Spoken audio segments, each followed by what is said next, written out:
Welcome to the Urban Music Enthusiast Podcast, the space where urban culture, music, film, and storytelling collide. I'm your host, B. Sims, and every episode I shine a spotlight on the voices shaping our communities. Artists, actors, writers, and influencers who are making a real impact both locally and nationwide. If you love urban music, film, and TV as much as I do, you're in the right place.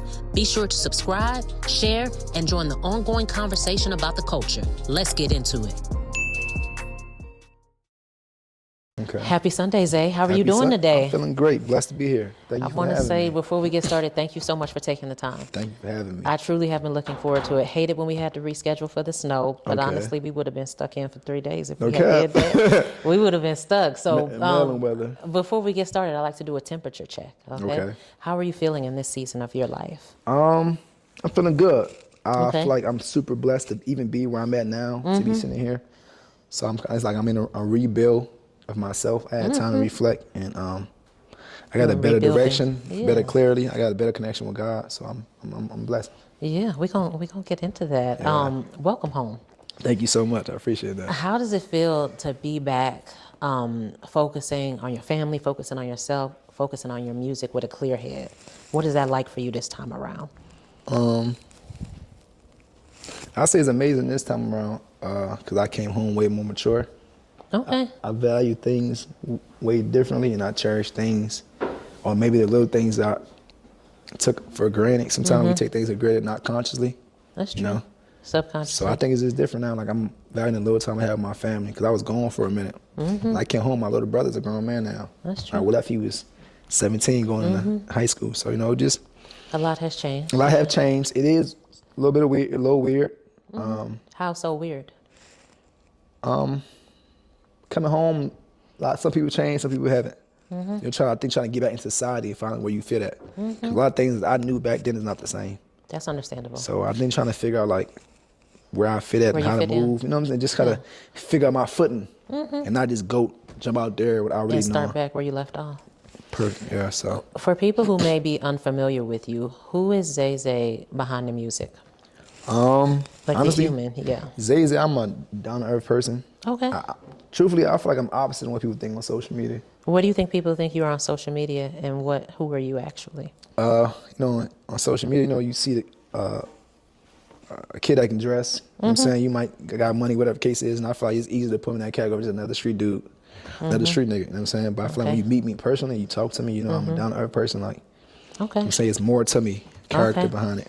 Do you feel like it's your responsibility to kind of shift and change that narrative? Take control of it, rather, for yourself? Now I do. Now you Before do. I really didn't care. So I was just living day to day, just going things. I think getting older, like I said, having time to reflect. Now I want people to understand me for who I am. Like I want to tell my story before I pass away, and another person have to in certain details or certain things that I don't. Or I want to say it a certain way, Like, I want to be able to say it the way I want to, not another person do it. And it's like, You want to be in control of your narrative. yeah, my story, And you want it to be sincere and authentic. all the way. I appreciate that. A lot of times in your time being away, there's a lot to be learned from that, Yeah. right? There's a lot of shift in perspective and things Yeah. of that nature. What has changed about the way you see yourself as a man now than how you saw yourself before you went in? I see myself as a street nigga before I went to jail. That's Coming home- honest. Coming home, I don't. Okay. What do you because think my- shifted that? Because my family not gonna remember me as a street nigga. I'm saying my mother remember me as her first son.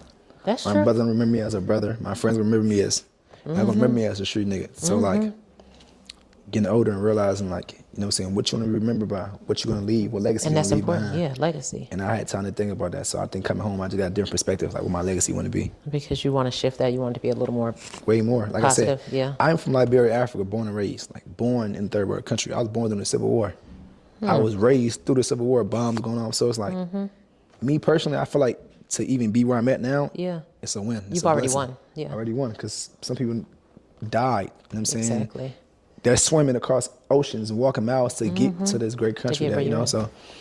so now that I'm in the position, I feel like now as a grown man, I'm looking back like, know what? Them kids who are in Africa that haven't seen this, like, let me speak for them. Let you speak to them. Yeah. I think that's interesting that you mentioned that and you keep that in mind. That's very important because you have to keep your why in mind. Yeah, you have to. What do you think, if anything, was the hardest adjustment about returning to society, if at all? Because sometimes there are some people that are like, just hype, just geek, like I'm ready to get out of here. There are some people that are like, I'm nervous, like things could have changed, things could have shifted. Like starting over, the doubt, yeah. doubting yourself. Because I come home, I'm literally completely starting over. You know. Why do you feel like you're starting over? And you already had a career before. Yes, but I don't feel like I had a sense of identity to my career. Okay. You know, like before I went to jail, I was actively doing certain things. So I tell him all the time, like my manager, like I don't like my old music. You don't like any of your old music? No, not really, not saying not like that, but I don't listen to it. Why is that? I learned over time like words are powerful. They are. Something my girl said to me like about the Bible. Like we still live our culture, society is still functioning on the Bible, which is words. That's true. How powerful they are, and they carry on. So like, then I made a lot of music about getting caught with a gun and certain things. And that like you don't stand by anymore. I ain't gonna say necessarily don't really stand by because those are experiences I have, but I don't want to speak that into my life no more. You don't want to keep projecting. I went to jail and if I can play you songs, I literally said it. I was gonna go to jail for a gun. And you feel like in some ways you kind of spoke some things into existence. It's your mentality. A lot of my music was made, I'd rather get caught with it than without it. And I got caught with it. Yeah. So it's kind of like, you spoke into existence. It is all about perspective. Perspective. I mean, death and life are in the power of the tongue. Yeah, one thing in life is guaranteed. It's death. That is very true. Something I'm always interested about, there's a lot to be learned from separation and isolation. Yeah. Not just when you go away to jail, just isolation in any capacity. What do you feel like the silence of isolation has taught you that noise never could? Wow. I didn't really know myself. To be truthfully honest. At all? No. You feel like I said, so when I came here now from Liberia, I'm in a new country. You know? I speak different. My real name is Zayzayy. That's not a nickname. It's my birth name, my birth certificate. It's my real name. Yeah, so that's fire though. Getting adjusted to new American culture. Yeah, trying to find myself. I feel like I went through phases in my life. You know, I feel like sitting in isolation, I had to really reflect. Like, who are you? So I think I had to find myself.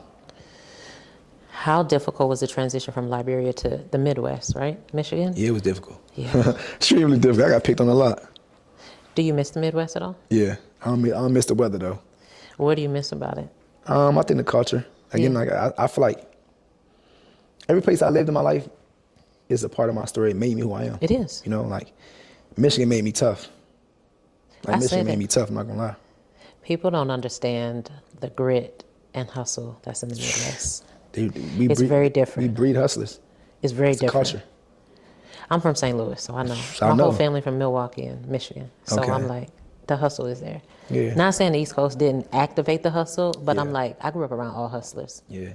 Breed different. So yeah, it's completely That's a mentality, you know what I'm saying? Like everybody, that mentality is everybody want to get to the bag. But back then again, I think the difference was me coming here was Africa. Being African wasn't like I wouldn't say accepted, but it wasn't acceptable, you know what I'm saying, as it was now. Like I understand. Afrobeats and things like that. Like and this all came much later. Way much when later. You arrived. So coming home, I was still called African booty scratchers and things. Like I still got picked on. I still fought because I was African, and people made comments that kind of bothered me. So for a long time, I tried to deny my culture and heritage and tell people I wasn't African. My mom was, you know. But do you feel more settled into all aspects of your identity now? Yeah, sure. And you feel like it can all come and exist in a positive way? Okay. I believe it's only for so long you can run away from your true self. That's very true. That's very true. You're going to have to look in the mirror at one point. A lot of people say they use their art form as an anchor in tough times. How did music, your art form, show up as an anchor for you while you were away? If it did at all. Hey, you know what's crazy? What? I didn't write music in jail. I was going to ask. You didn't write at all? I tried to, but all the music came from an angry and hurtful place. You know? So that's not material you wanted upon release? I got like notebooks of music, of course. Like I wrote poetry, I say more, but I feel like the place it came from wasn't. It's not something you wanted to share with the public. Yeah, you know what I'm saying? That's a dark time I went through, so it wasn't something I was.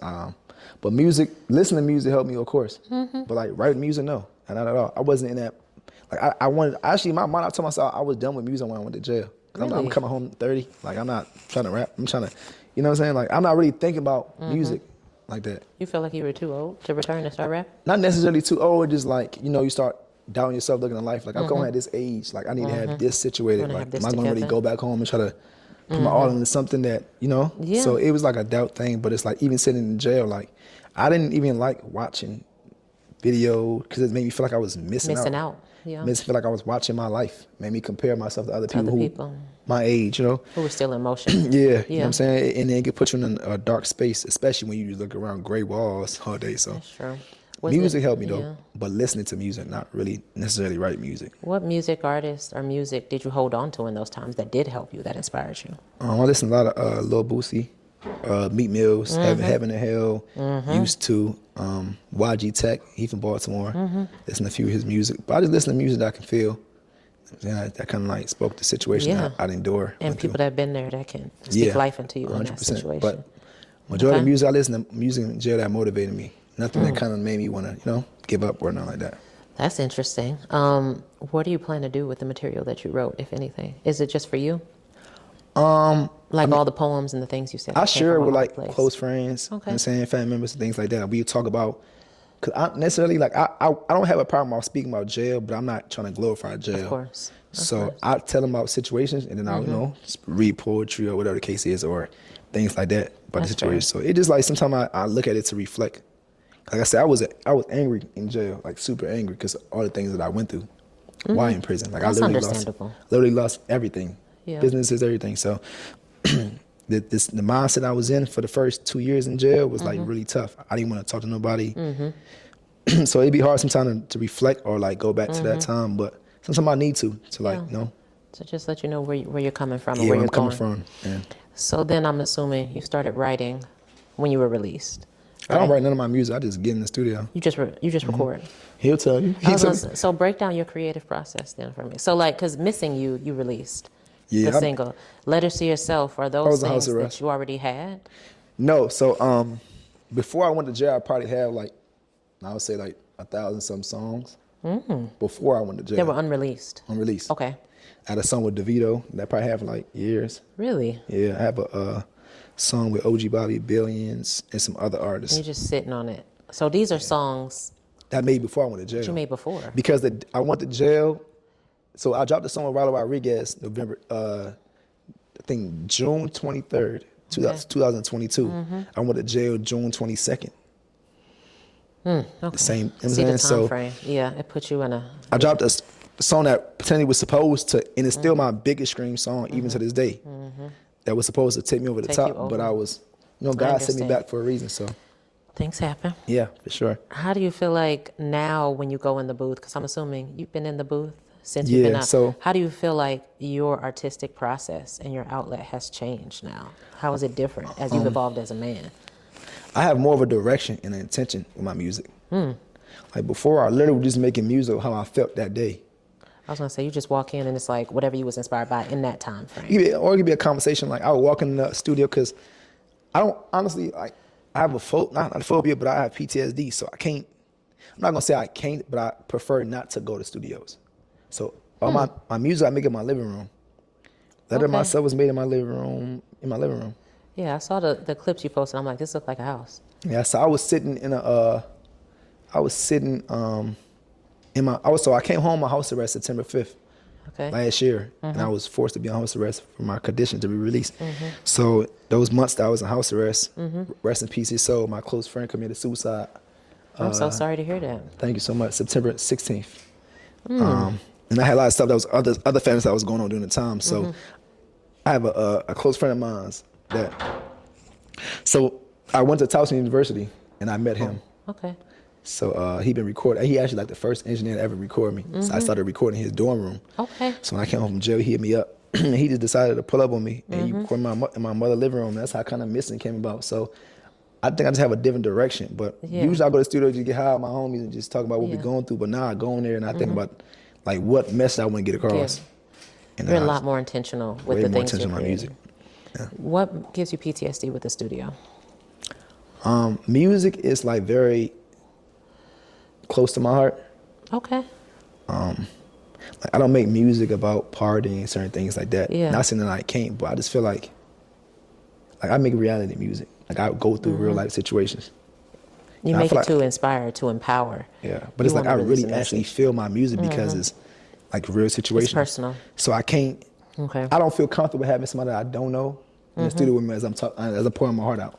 I see what you're saying. I want to feel You comfortable. want to be comfortable. You want to be around trusted I want to sources. be able to let what I'm feeling off and not feel judged. And not in that feel moment. judged for And it. if you don't know a person or you're not that familiar with that can't person, I'm understand not like I can't invite 100 pieces of studio and just be in there jumping around. That's That not. makes sense. Well, with this newer version that you've evolved into with your artistry and the intentionality, what emotions evoke you to create the easiest? Like, is this coming from pain? Is it coming from hurt? Is it coming from inspiration? Is it coming from grief? Like, where are you creating from now? More for inspiration. Okay. Like of course, I've been through the hurt and things like that, but and of course I feel like I speak on the hurt because I tell people all the time like, majority of the world, a lot of people aren't rich, they're not balling. You know what I'm saying, contrary to what you might see on Instagram, people are going through real life situations. So now I make music to inspire you to keep going, whatever you're going through, whatever it might be at the moment. And it sounds like you feel like that's your personal responsibility. Yeah. Which I think is very mature. Because we have a lot of artists out here, and that's fine. Like, we have club music, we have turn-up records, but it's like, is this really pushing someone to be a better version of themselves? Even if it's not the best, just a better version. Just are people allowing you to learn from their shortcomings or their downfalls? Sometimes it feels like people get in the booth and they try to pretend and be something bigger and something all the way together. Yeah, I'll try to say what they think people want to hear. Yeah, we actually need help, especially in this chapter, this year, this version of America that we're in. People struggling. Yeah, people go through phases financially, emotionally, mentally, spiritually, whatever it might be. So, I mean, as an artist, I feel like in any artist, I feel like you're responsible because what you put out, people feed into that. That's very true. Just power, words are. So you got kids who are looking up to you and probably have you in a pedestal, whether it's kids or whatever age might be. So I just want to make sure like what I'm putting out is authentic and it's like I'm speaking of something that can help somebody get through whatever they going through in a moment. What's your why? Like, a lot of people who are mission oriented, you sound very mission oriented. They have a why for why they're doing a thing, who they're keeping in mind when they create, when they produce, or when they go to work. What's your why? Like, who are you hoping to make a lasting impression on? Who are you hoping to inspire the most? I don't think I'm trying to aspire a particular person, but it's more of the main reason, I think the only reason I'm continuing to do music is because of my country. Like Liberia, my country is still in a state of poverty. And then when you think about Africa and even artistry and music-wise, the first country to come to your mind is going to be Nigeria. Nigeria, yeah. So my country, we're not known for anything. It's not represented, yeah. In the proper way that I want us to be. I see. And it do bothers me seeing other countries, you know what I'm saying, get the proper respect they deserve. Yeah. I just want to be that one person from Liberia who that able represents to Liberia speak for, very well. You know what I'm saying, people who are home that can represent them, that can give them that face or that voice so they can feel like they heard. That's the only reason I'm doing it. Are you still in connection, I'm assuming, with family, friends, things Yeah, like I have that a lot of from people who have been deported or people that that's in Africa that honestly not gonna show you better tell me like keep going, like my music is, or even things I'm doing, it gives them hope and they know that I'm representing the proper way. I like that. So is your goal, have you been able to go over there, perform? Is that a goal of yours to do the performance in that end? It's crazy. That's one of my biggest goals. I think that I'm gonna cry when I do that one. To go back home, because I think it's different for me to go back home to a country that you're from. Because I fled Liberia fearing death. They killed my family. So like I was born during the Civil War. So you know anything about Liberia or like you watch the movie Blood Diamond, it's about. Yeah. So I left fearing. You know what I'm saying? So I wasn't really allowed to go back. I understand. So I feel like it'd be I don't know what they say, like a full circle moment to go back. I'm saying as an established artist and to show people like I came from literally where you from. When did the spirit or seed of wanting to be an artist, like when was that kind of first planted? When was that nurtured? Like, did you always know this? No. Yeah. When did you? If you told me I was gonna make music, I'd have laughed at you. Cause I never ever listened to hip hop music till I was 18. Because I was raised by a traditional African woman, and she didn't allow me to watch BET or nothing in her household. Okay. No Wire, no cursing, nothing like that. I can't even at my age. I can't curse in front of my mom. So I don't curse in front of my mom culturally, either. Yeah. culturally, like I wasn't raised on music, especially not hip hop music. Of course. And I didn't like Afro at the time. at the time growing up. So I think I turned 23, 24, and the lifestyle I was already living, hustling, getting like whatever case might be, I had friends who was already pushing me in that. Like, go ahead, just go try. You ain't living like it. You know what I'm saying? And honestly, if I'm just being truthful honest with you, it was just a cover up at the time. You know? So when did it turn into a passion? Because you said it's in your heart. Like, it sounds like. It became like I said, a therapy. Like I could talk. Like I couldn't go to other people and be like, yeah, I'm immigrant. I was born here. I had to go through this. Or that's you don't true. like, you don't know. You know? That's so true. it's like, who do I relate to? And I personally felt like I was too gangster for the Africans and I was too African for the Americans. That's how I honestly truly feel, because if you see me, people don't know I'm African unless they tell them I'm African. They see me with the tattoos, they just know. So when I go to a person who are African, their parents, I'm instantly judged, especially going to prison, because we don't do that in our country. So that's already like a taboo, you know. And then when I meet American, I'm African. So it's like. Do you still feel that way about your identity after being here for this amount of time? Like, do you still? Yeah, I feel like I'm in between. I'm not an outsider. Like, I don't really fit with either or, because I can tell you about, you know what I'm saying, going to school and living in the hood and Section 8. I didn't have that, but I also can tell you about growing up with no running water, taking showers outside, digging a hole, using the bathroom, covering it. Like, I used to walk 8 miles. Like, you know what I'm saying? Like, I grew up with bombs and stuff going on. I could tell you about that. So it's like, that gives you a lot of range, though, and that gives you a lot of material to create from and share from experience. A lot of people haven't had all of those experiences. Yeah, so it'd be about how to harness that and like put the message out the way I want it, because I don't want to just get on and say anything because it'll go over your head. And nowadays I feel like that's another thing I'm still getting used to. Come home, everything is social media based. So I was gonna say, that is something that has changed. How do you feel about that? People don't want to read. People don't want to listen. They don't. It's like we're actually making ourselves dumber. If you realize it, because nowadays everything's about convenience. And one thing about convenience, you get lazy. Yep. And once I mean, once you can restrict the characters, and it's like everything has got to be this amount, and it can only be this list, and it's got to be clickbait, and it's got to be viral. You're diluting all the substance, because sometimes the substance is in the length. Yeah, and it's like, of the time and explanation. You come home as an artist. Come home.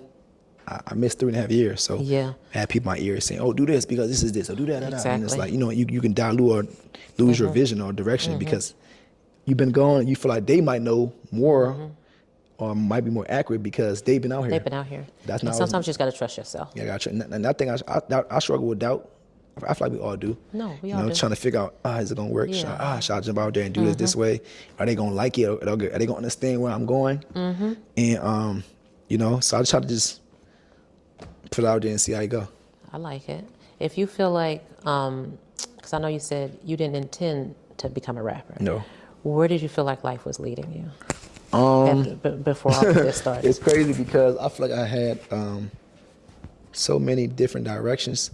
I played college, so I went to prison at 18 for drug trafficking, and I got out at 21. Okay.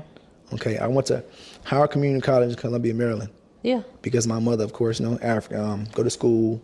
So I did that to make her happy. And I actually ended up playing college basketball. Okay. So I thought I was going to be playing basketball, going overseas or something. That makes sense. And music was nowhere in there at all. Yeah. So you were thinking that was going to be the route. I thought it was going to be like something like that, or have my own business. Because I work jobs and things, but I always wanted to work for myself and be an entrepreneur. So I thought that was the direction I would take. The time that you spent in the music industry before and after release, these time frames, do you feel like you've been sasatisfied? No. Are you happy? Are you? No, not at all. I feel like a lot of things before, I feel like it was a lot of trial and error because I was learning, trying to figure out. Learning, experimenting. Yes, with the music industry, there's not really like a roadmap. That's like true. Nursing school. No, true. You do that. No, and this is, It's different. So you got to do a lot. You kind of just throwing like fish. You throwing them something, you hoping you catch something. So I feel like a lot of trial and error, and I failed a lot more than I won. Okay. Truthfully honest, I took a lot of more risk than I won, but I'm satisfied with the risk I took because I learned. And, as long as you learn, it's not a loss. Not at all. And that's something I think I had to take. I think back then I was more focused on the monetary value. Like I spent all this money, and I didn't get this from that. Or I spent $5,000 for a music video, and I didn't get the views on. Yeah. So it's kind of like I focused more on what I was put, But now it's more of a, I learned from this, and now I know how to move. So I'm taking my time. Yeah. with how I drop and how I might do this. You know, some people will get it, some won't. That's true. In this phase of your life, what are you hoping that listeners take from your music? The inspiration, honestly, the drive, the struggle that I've been through. And I hope they take the time to go back to my story and really understand, like, okay, where it's coming from. Yeah. And I really, truly hope my fans, my loyal fans, they respect it because they know how far I came. But for the new fans they'll that's be coming, learning. I hope you go back and really understand, like, the message where I'm coming from. And They will. Do you feel like a specific responsibility to be honest about your story more in a way than yes, you were I before? do. Especially with the ICE immigration stuff going on, I do. Yes. Because I was very, Yeah. even like talking about it now, kind of hesitant about speaking on certain stuff, but it's like, I feel like I have a platform that people don't have. Exactly. Come from where I come from, so I was going to say you have experience as well. I have to speak on it because Yes. I've been there and I haven't work permits and couldn't work. And people, I see, when you don't know, I don't blame you. Exactly. So I feel like when people speak on things, they don't know. Like, It's so not I their understand fault, how it yeah. is to be in a country and don't have work permit and can't work, and you forced to sell drugs because how you gonna feed yourself? Exactly. I agree. So I feel like it's my agree with responsibility to speak on certain that. I things. agree with that. Okay. This next chapter of music, what are you planning? What are you hoping to come from 2026? Like, what does this chapter look like for you? I actually plan on stepping my comfort zone a little bit more, work with more artists. Okay. That's something I wasn't. I'm very selective who I work with. Who you collaborate with? Yes, because of the sound that I want to put out. So I'm very selective of who I think might sonically fit with me. I feel like it's easy to work with anybody, but That's true. the quality I want to put out, I'm very selective. And it's more about the feel, the energy. So, but this phase is just like being more vulnerable, open up a little bit more. Okay. And honestly, giving fans something that they have not heard about. Okay. Like, I'm not making music about this with the streets or telling guns. No, I'm gonna tell you how I feel to lose a woman that I've been with for 10 years. That I thought I was gonna be having kids in the family with, but I went to jail and lost that. I'm gonna tell you about building a business and losing all of that. That's important. I'm gonna tell you how it is to That is deal with important. family, then betrayal, going to jail. Like, I'm gonna tell you about whatever the case might be. Because then people can learn from that and they might not make those same things. And hopefully they can't. They can take me as an example. Yeah. Say a smart man has learned from other people's mistakes. Exactly. So What do you think is unique about your sound now? Because it sounds like you're trying to protect it. You want to keep it rich. You want to keep it sincere, especially with the collaborations. yeah, I feel like my sound now is more what's the word I'm looking for? I feel like just more direct. Okay. Okay. Like, I feel like before you could have got lost in my message. Because I had songs that may have been more heartfelt than I had songs about killing niggas. That's I feel understandable. like you could have got lost in the message. Like, what is he really trying to? And I feel like it's more direct. Okay. How has your version of freedom changed? Like, how would you describe freedom today in comparison to how you would describe freedom 4 years ago? Like, what does it mean I'm to way you more now? happier. Yeah. I think you can just tell, like, my energy. Yeah. I cherish, like, when I mean cherish things, I cherish them. I was telling Lamont the other day, like, we were driving to my mom's house, right? And we ended up driving past kids. What they be doing? What is it? Skiing down a little hill. Yeah, like sledding and stuff. Yeah. I pulled over and got in the car, Got ran out over there and jumped the hill. to have the Nothing. experience. It's like I want to live now. Yeah. No, I have family, kid. Like, I just want to do things that I didn't do before. Like, I was telling him in the car before we got here. Like, I never been in DC, real, and I lived 40 minutes up the street. I never been in any restaurants, nothing. Because when I was home, I was so Really? focused on hustling. All I did was hustle, studio, hustle. You I were didn't like really, living life. Nah, I just was focused on getting my family in a better position and building myself up. So now I just want to just live and just enjoy the little things. That's very interesting.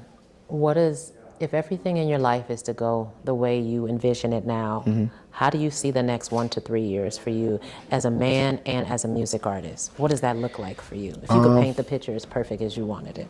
I know it's going to happen. In the next 6 months, I see myself going on tour next 6 months. I love that. I see myself being an international superstar next year. Guaranteed. I love that. What would it take for all those things to manifest? I think I'm it's assuming you have the blueprint and you have a way that you want to approach it. I think just, like I said, just being more intentional and like kind of like just taking my time. 'Cause a lot of mistakes I made beforehand was just rushing. I feel like you were rushing. Feeling like I had to keep up with the flow of things. Everybody say, artists don't matter, just drop. Yeah, Like oversaturate the streets, and it's like I just don't want to do that. It might not be. It might not be quality, and that's attached to your name for. It is not. Me personally, I don't want to do that. Yeah. I don't want to drop a record because I have a song with Shy Glizzy from 2021 that people haven't even heard. You're not talking about the. Well, you also already have a song with Shy Glizzy, Demon, right? Yeah. And I made that in 2021. A lot of people haven't heard that. So it's like, okay, people, you can make records and you doing so much. People will skip that because there's so much going on. You feel like people haven't heard Demon? I mean, he didn't even know. Yeah, I like that song. So it's like, I feel like a lot of people don't know how much I invest and how much I really care about my craft because it was so much going on and maybe my message wasn't clear back then. Getting lost, yeah. So I feel like now I'm just taking my time to just live my message the proper way. You feel like you're a very different person now from the person who made like Demon and G-Shock? Yeah. Okay. Yeah, Demon, I was, I was, like I said, still actively doing certain things that came about. G-Shock, my first watch I wanted was a G-Shock. I know. So to have it's super relatable because a lot of us felt that way, especially if you grew up in the inner city. Now people wearing G-Shock now. Well, G-Shock done came back. Yeah. So it's like, and going in a system, G-Shock is, the thing that people, so it's like, I feel like I was just speaking on what I experienced and I know what my mindset is not there no more. I just feel like I evolved so much that I have, like I say, it's just more I want to say. Like when I make music, I told, make a hook first. I'm like, no, I want to talk. You want to talk, yeah. Like I want you to hear what I'm saying. Like you feel like you're a wordsmith. You're like you're a lyricist. I feel like I'm a prophet in a way. I believe it. Like everything I spoke in my life before this situation happened. Going to jail. That's interesting that you say that. And I tell him all the time, I said, now I'm going to speak only positivity. So when we get in the song and I might say something, he'll be like, don't do that. Switch it to something else. What makes you, it's interesting that you say you feel like a prophet. I feel like this in some ways too, but what makes you feel like you're a prophet? Is it just because the things you're speaking, they always manifest? You feel like you can envision things, you can see it before they occur? Yeah. And I feel like everything that I literally put in my music before it happened. Every betrayal I talked about happened. And that's why now you're so intentional about it. Yeah, I made songs about things years ago that I play down, and you think I'm doing. You think it's happening right now. Yeah. So I just like, if I was doing that 6-7 years ago, right, and those things happened, I'm pretty sure I can speak positive in my life, and it will happen. Has spirituality always been an anchor for you? No. This is a newer development. Before that, I didn't really have a relationship with God at all. I blame God for a lot of my issues, like my mother struggling. You know what I'm saying? When you were growing up, you blamed it on God. Yeah. When did you develop a relationship with God? And going to jail this time. Okay. Because before, I prayed, whatever case might be, but I had a more hatred to God than anything. I didn't really talk about God as people like. You know what I'm saying? I didn't want to talk about. I actually went to jail and cut out the pastor. Yeah, I went to jail. I was locked up probably 6-7 months, and I went to. So every Wednesday, Thursday, they used to have church service, So I went in there one day. And I honestly only went in there to get out my cell because I was in the maximum security jail, so I was in my cell 23 hours. So I went in there. Long story short, everybody in there talking about, no, God gonna make this right, And I basically stood up and said, how are you saying this when you're facing 130 years? When you're about to get life plus 40, how are you just? And that's a valid question. I had after all of that, my outburst. Me and the pastor was having a one-on-one session. And I read the Bible for the first time ever in my life. And I just developed you found some comfort and solace in that? I found knowledge. Yeah. Why do you think, this is something I've always wondered, because it seems like when people go away, they find some new or amplified relationship with a higher power. Why do you think that is? Do you think it's because people are coming into a space of hopelessness and? Yeah, I think that could be it. But I believe when you are stripped of everything that society clarifies important, you don't have one other thing to look at, God. That's true. So then you really start looking back at all the other blessings. Because in life, I tend to do it too. You'll focus on everything that's going wrong. And sometimes you forget about everything that is going right in your life. That's true. true. I feel like me losing literally everything. I had to. Kind of put you on your back. Yeah, so it's like, what else can I do? I'm like, okay, I got time now. Let me read the Bible and see. I'm like, wow. I mean, they say sometimes when you get put on your back, it's so you can look up. Yeah. Facts. And that's how I feel about every misstep I've ever had. I was like, this was a moment I was moving too fast. I was moving too reckless. Amen. I was inspired by something that was external and I wasn't internally motivated. And every time I got put on my back, it was like, you need to actually I feel like God reshape stopped it. me from killing somebody. That's I feel fair. like that's the energy I was, you know what I'm saying? Like, I wasn't going to look for it, don't get me wrong, but I walk around with a gun every day. And in some ways, that's a blessing in disguise. That's, you think it's rejection, but it's just redirection. 'Cause Literally. you came back out and you still here. I don't know how I even came back out. That's the crazy thing about it. That's God in itself. That's why I say, like, even me here, Yeah. and we'll talk off camera, but even here, Yeah. you be like, wow, like, I didn't know how I even got here, So, I feel that way as well. Literally every that's why I'm like, okay, you a prophet. What's going on? Okay. I'm being more like spiritual. What do you want from, or what would you like from kids, not just in your neighborhood, but even back in Liberia? What do you want them to remember about you, not just as a rapper, but as a person, like the youth? Because there's always a generation behind us that is looking up, and it sounds like you're very intentional about your impact and about your words. What do you I didn't hope quit. that you didn't quit? Because I'm human, I do want to quit. Like, things get tough. You want to pack it up, you know what I'm saying, and go the easy way. You But want I them feel like to I know to didn't keep quit. going. Yeah, I didn't quit because I feel like if I made it from there, and they know I made it from there, I can give them the hope that they can do the same thing because I didn't quit. I kept going. In the rare event, say your music disappears tomorrow, what do you hope remains about your legacy? Like, what do you want people to know about you? I'm always genuine. Okay. I'm genuine. Anything I do is literally from love. I don't want nothing else from it, just genuine. Yeah. No ill intentions, Not just at all. good I don't have heart. no malice in my heart. Okay. Because usually when I deal with people, I think before I react to a person, if they do me wrong, I think if it was intentional, you know what I'm saying, if they was malicious or, it could have been a simple mistake or whatever the case, or they was inconsiderate. Okay. But I have no malice, I have no hate in my heart. I'm not trying to harm nobody. I've been harmed before, but I don't walk around like F the world, you know what I'm saying? Like, things happen, you got to be able to take what comes with it and take the good. I like it. The bad can't come, and that's it. It sounds like you're in album mode. What do you want the listeners to take from this next chapter of music you're going to be releasing? The growth. Yeah. I feel like even though I was 26 when I went to jail, I feel like I was still my boy. Feel like you came out a grown man. Yeah. I went in there with sharks, and, you know what I'm saying? I went in the jungle, and it's like, in prison, you got two choices. You either going to elevate or you going to decline. Because jail was like a rehab center now. It is. You doing it, people just getting high. You know what I'm saying? You got a lot of hopeless souls.